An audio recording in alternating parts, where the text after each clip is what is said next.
Hello, and welcome to the Greenlight Agronomy Soybean Development Session. I'm your Specialty Technical Agronomist, Jordan Arndell. In this agronomy session, we will cover soybean germination, early vegetative growth, as well as some common early season pests and diseases. Soybean germination is moisture and temperature dependent and requires water uptake equal to 50% of the seed's dry weight. While soybean germination has occurred in soil temperatures less than 50 degrees Fahrenheit, 50 degrees Fahrenheit is the accepted low soil temperature for soybean germination. The radical root will be the first to emerge from the seed. The hypocotyl develops above the lateral roots and will pull the cotyledons above the soil surface. The hypocotyl extends from below the soil surface to just below the cotyledons. Cotyledons are able to supply the young soybean plant with nutrient needs for approximately 7 to 10 days. The unifoliate leaves will emerge above the cotyledons.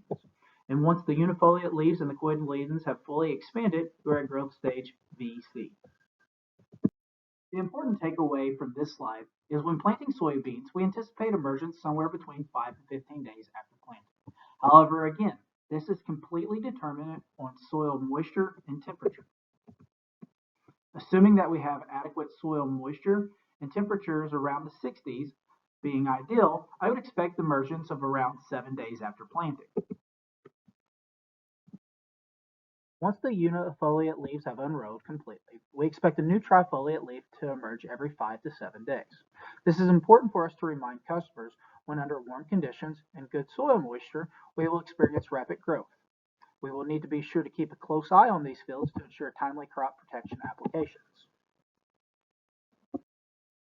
Soybeans are a legume and are able to supply most of their nitrogen needs through nitrogen fixation. This happens when the roots of the legume are infected with the rhizobia bacteria.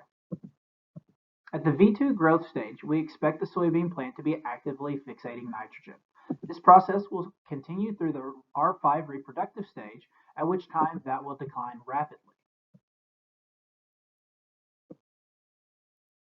Bean leaf beetles are one of the most commonly found pests in Indiana soybean fields. Bean leaf beetle adults are found in soybean fields throughout most of the growing season, causing damage to soybean foliage and developing pods. Last year, we saw substantial feeding in late May and early June, especially on untreated soybeans. Bean leaf beetles are identifiable by a small black triangle found just behind the head.